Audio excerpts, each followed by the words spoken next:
Restaurer les écosystèmes. Et si la nature vivait sa renaissance? Un article rédigé par Taibi Hiba Tahera, Rachidi Aya, Aïd Miloud Sofia et Fawzi Kamelia, sous l'encadrement de Madame Ould Mehdi Adila, dans le cadre du concours Jeunes Reporters pour l'Environnement, avril 2025. Restaurer les écosystèmes, reconquérir la biodiversité, préserver les sols, purifier l'air. Et si la nature vivait sa renaissance? La décennie des Nations Unies pour la restauration des écosystèmes 2020-2030 est un projet où le monde s'est engagé pour un seul but: protéger, préserver et restaurer les écosystèmes. Les écosystèmes sont des unités écologiques constituées d'un milieu biologique et de communautés d'organismes interagissant dans leurs environnements physiques. Ils jouent un rôle important dans le maintien de l'équilibre environnemental. Chaque élément d'un écosystème, qu'il s'agisse de plantes, d'animaux ou de micro-organismes, contribue à un équilibre permettant la continuité de la vie sur Terre. Le Maroc est un véritable carrefour de biodiversité, doté d'une richesse écologique inestimable. Ces écosystèmes variés et ces paysages aux multiples contrastes s'étendent des sommets de l'Atlas aux vastes littoraux atlantiques et méditerranéens, en passant par les plaines fertiles, les oasis luxuriantes du sud et les étendues arides du Sahara. Milieu naturel, abrite une grande diversité de faune et de flore, mais sont largement fragilisés, détruits par l'épuisement et la destruction des écosystèmes. Aujourd'hui, dans le monde entier, les indicateurs écologiques sont au rouge. L'heure est grave et le monde court un risque majeur. Préserver les écosystèmes, une urgence planétaire. Face à cette réalité, la préservation des écosystèmes devient essentielle pour garantir le bon fonctionnement des cycles naturels de la vie. L'adhésion au programme de restauration écologique est aujourd'hui une priorité, une promesse collective de la société mondiale. L'homme doit apprendre à vivre en équilibre avec la nature. Quand la nature s'éveille, les forêts, les zones humides et les oasis prospèrent.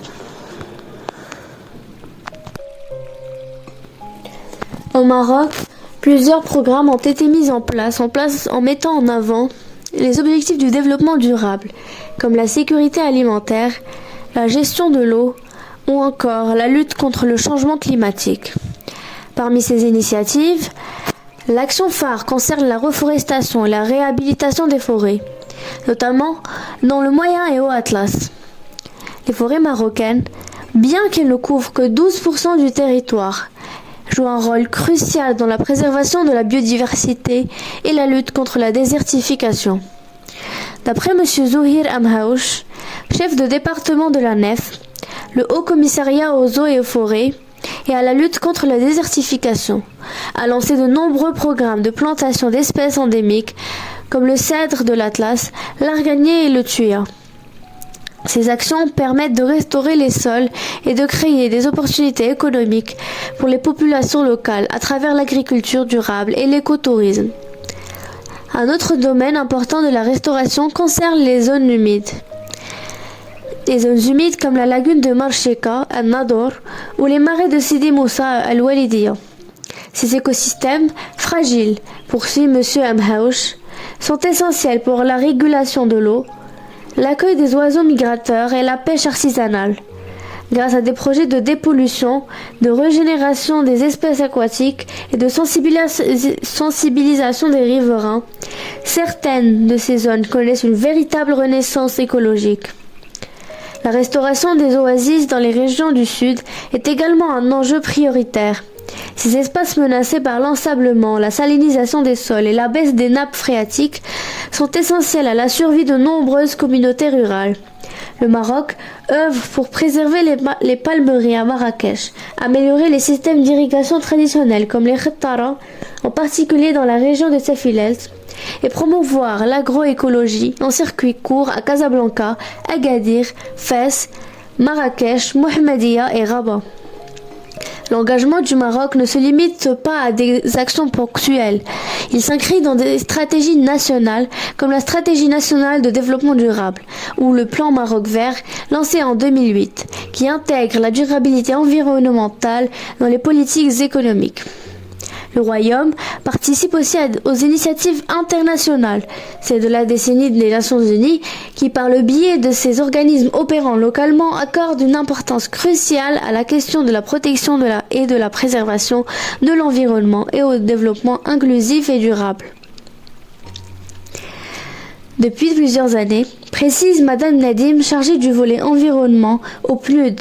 La collaboration internationale des Nations Unies à travers le PNUD accompagne le gouvernement du Maroc pour la mise en œuvre des conventions internationales comme la Convention sur les changements climatiques ou la Convention sur la lutte contre la désertification.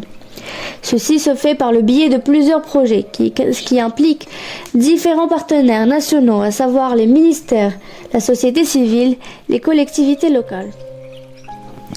Des statistiques et rapports récents de 2024 témoignent la progression de la stratégie Forêt du Maroc 2020-2030 mise en place par l'ANEF, qui vise la plantation et la reconstitution de 600 000 hectares de forêt à l'horizon 2030.